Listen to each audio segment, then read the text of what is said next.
Just like the riot revisionists who were trying to repaint the January 6th attack as just another day in the neighborhood, conservatives continue to try to gaslight America about its racist past. Tennessee has now become the fourth state to ban the teaching of critical race theory in K-12 public schools.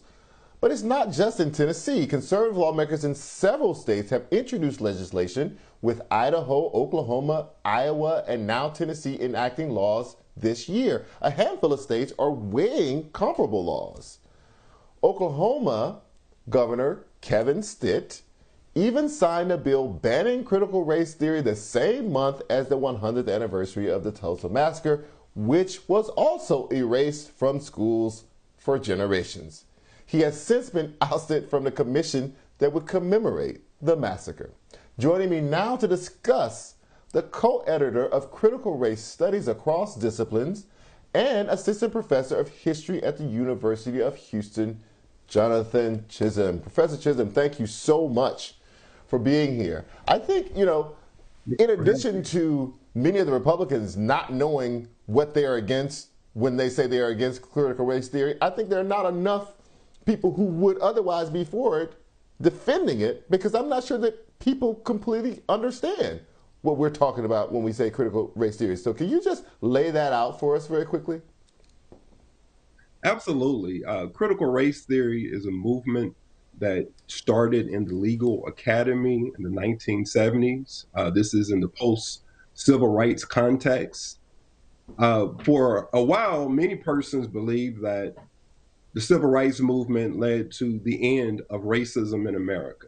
But critical race theorists in the legal academy detected ways that racism persisted in American laws, in society at large. So it is a theory, a development, a movement that started in the legal academy, but over the years it expanded into education, into other disciplines. And the book that I co-edited explains ways in which critical race theory is being taught in undergraduate institutions. So what do you think has caught fire among Republicans all of a sudden in the last year or two, that now critical race theory is the thing that they must campaign against, that they must get rid of in our schools? Well, upon reflection, I think that this stems and connects to the big lie.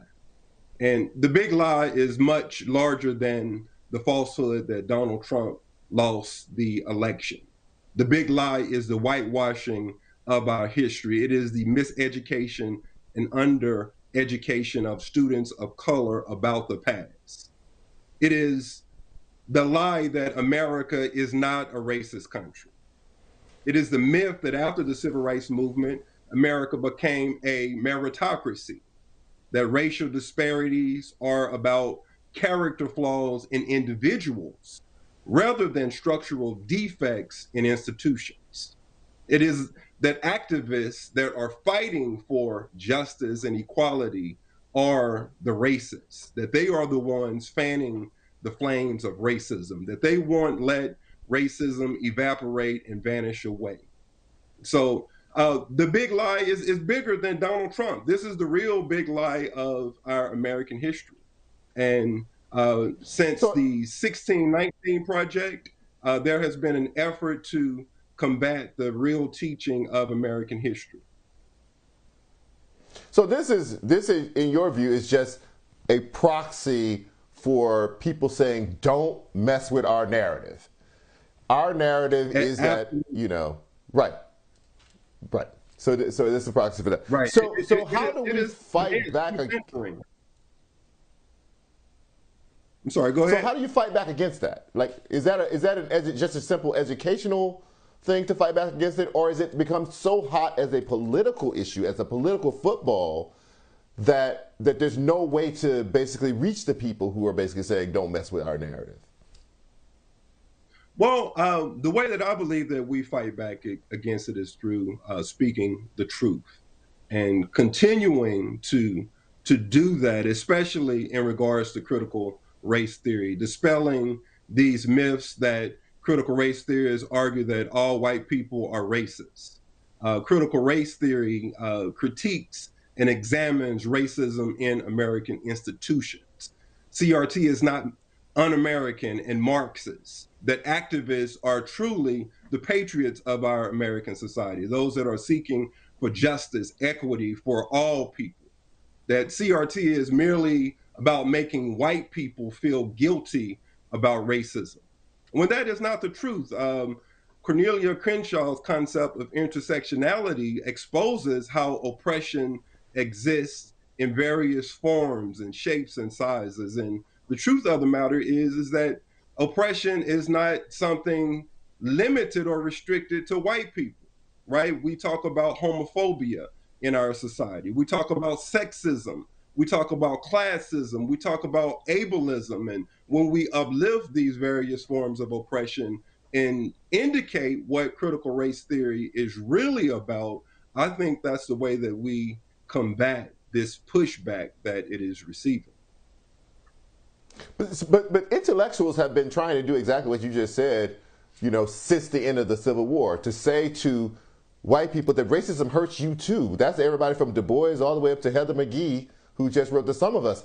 Everybody's saying the same thing. We keep saying the same thing. This is not, you don't just hurt black people when you have racial structures in place. It hurts everybody across the spectrum. And the way to get rid of it is to acknowledge it and to face it.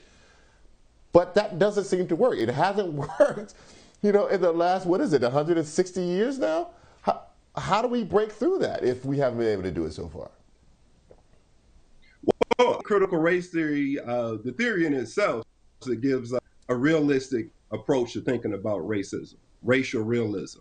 That is to say that in the struggle against white supremacy and various forms of oppression, the inevitable reality is that the way that power is constructed in our society, that racism will likely persist, but we continue to fight. We continue the long history of activism, despite the progress that we temporarily experience at moments and the setbacks that we will inevitably encounter.